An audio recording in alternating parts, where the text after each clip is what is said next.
Hello, everyone. Welcome to Barca News. It is March 17th, 2025, and it's been revealed that Florentino Perez helped Barcelona achieve the registrations of Dani Olmo and Pau Victor.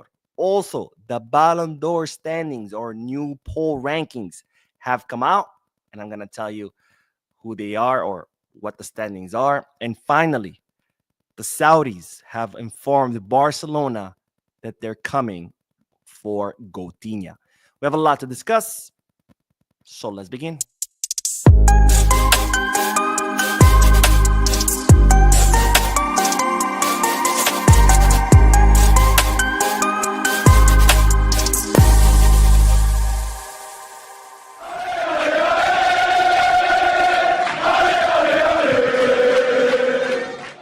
Hello, everyone. Welcome to the channel. My name is Mo, and I know I didn't do any videos this weekend. I do apologize for that. I had to take a last-minute trip out of town. I was incredibly busy. I just got back home. It's 2 a.m. here in New York, but I'm ready to bring you all the news from the weekend so you could be up to date. Having said all that, make sure to hit the like button, subscribe to the channel, and drop a comment. And let's start with the news because, ladies and gentlemen, today Barcelona mounted one hell of a comeback where they defeated Atletico Madrid 2-4 after being down 2-0 at the 71st minute.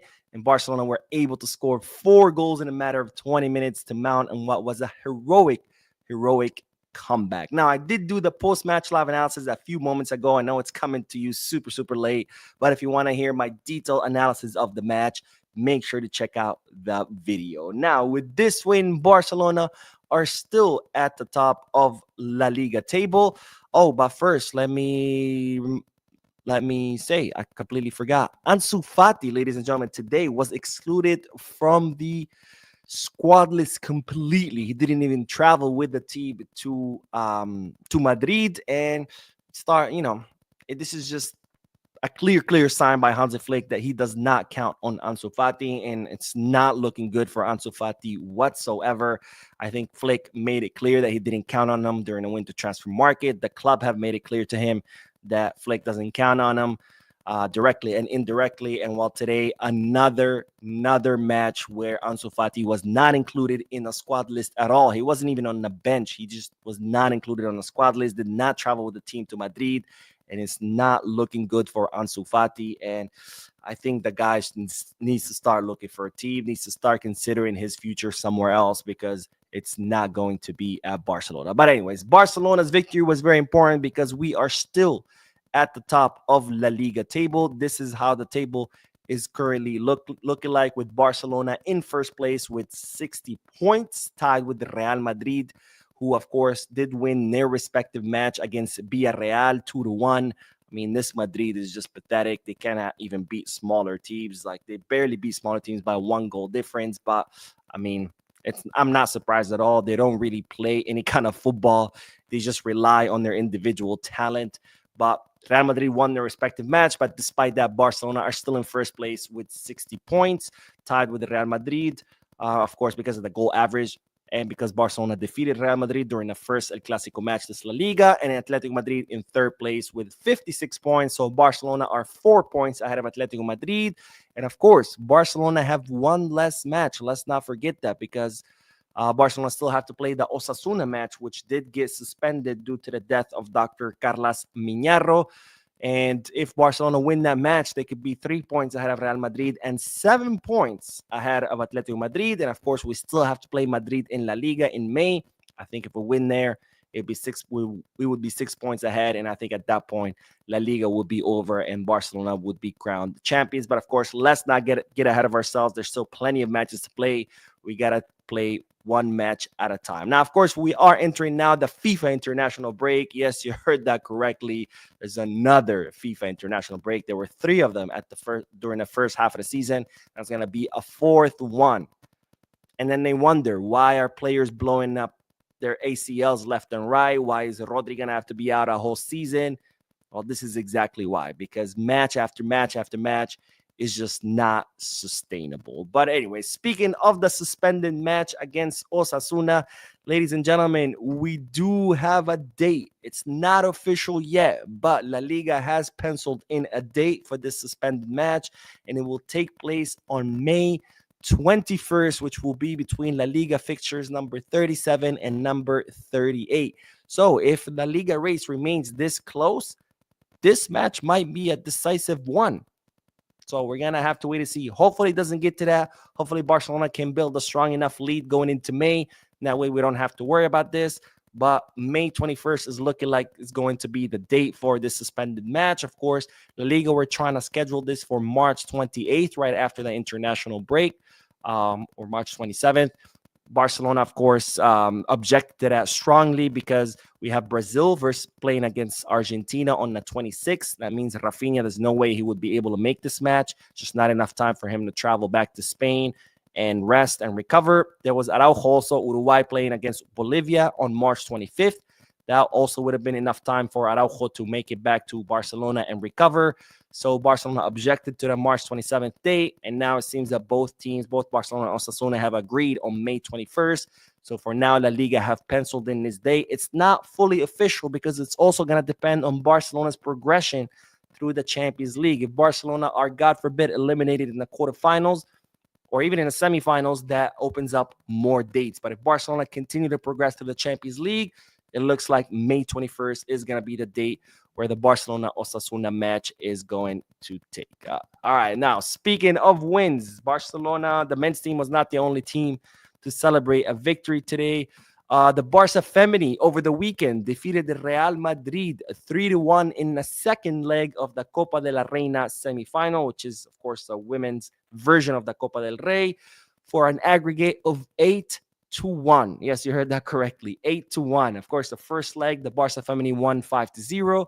Second leg, 3-1 for an aggregate of 8-1. And now the Barca Femini will be heading to the final of the Copa de la Reina, where they're going to face off against Atletico de Madrid. Now, speaking of the cups, we do have something to celebrate because the Juvenil A, or the Barcelona Under 19, have won the final, scoring 5 goals against Real Zaragoza, and they have become the champions of the Copa del Rey Juvenil Cup, which is same as the Copa del Rey for under 19 youth teams. So congratulations to the Juvenil A, who are doing an absolutely wonderful job under Giuliano Belletti, you know, the former Barcelona player who was chosen as the new coach for Juvenil A and has been absolutely killing it. He's doing amazing with the Juvenil A. I talked about this in a previous video. I think we might be having a good coach in the making here because his style of play has been really eye-catching. You know, you can really see what he has done with these youngsters. Now, of course, it is the Juvenil A, so he is going to need more experience, but who knows? We might be having a good coach in the making. Now, more news, because, ladies and gentlemen, it's been revealed that Florentino Perez helped Barcelona with the registrations of Dani Olmo and Pau Victor. Yes, you heard that correctly. The Real Madrid president called the head of the CSD in order to try to push through the registrations of Dani Olmo and Pau Victor. Now, as you know, La Liga did not allow for the registrations of Dani Olmo and Pau Victor, despite Barcelona closing that VIP seat deal where they sold rights to VIP seats at the new Spotify Camp Nou for 100 million euros to 2 investors out of the Middle East. They submitted the paperwork before the deadline of December 31st. La Liga did not accept it because they wanted proof of payment. The proof of payment came, but it was after the deadline. So La Liga deregistered Dani Olmo and Pau Victor. Then Barcelona filed a lawsuit at the CSD. Of course, the lawsuit has not been decided, but in the meantime, the CSD has issued precautionary measures or temporary registrations for Dani Olmo and Pau Victor while the lawsuit is being, handled by the court. And while it seems that Florentino Perez called the head of the CSD in order to try to convince him to issue those precautionary measures in order to register Dani Olmo and Pau Victor. Now, this shows 2 things. First of all, it shows how powerful Florentino Perez is, where he could just pick up a phone and shit just happens in Spain. I think we've always known that. But the second important point is just shows that, Florentino Perez has a really good relationship with Jan Laporta. We've known that. I've talked about this in previous videos. Despite what they show to the media, constantly throwing jabs at each other in the public, behind closed doors, they're very close. And another thing is the reason Florentino Perez did this is something that many Barcelona fans and Real Madrid fans fail to understand, and it's that both clubs need each other. Barcelona need Real Madrid, and Real Madrid need Barcelona.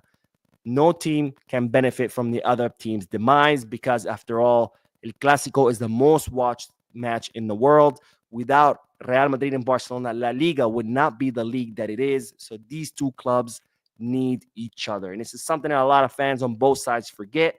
So this is not surprising that Florentino Perez did something like this to help Barcelona, because Real Madrid need Barcelona to be competitive the same way Barcelona need Real Madrid to be competitive, because the both clubs feed off each other.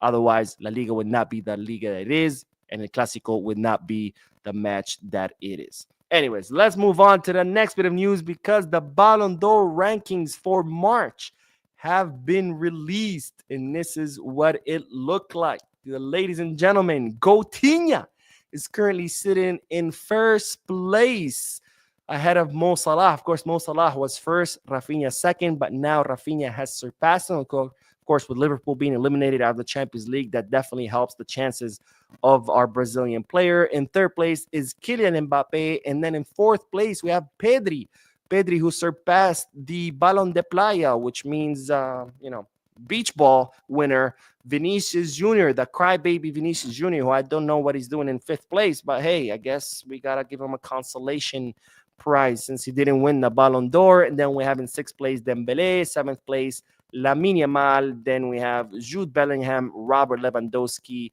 and surprisingly Valverde is up there. Well, whatever. Anyways, Coutinho in first place, again making a strong case that he should be the Ballon d'Or winner in October. Of course, he continues on this path. I would not be surprised if he does win it.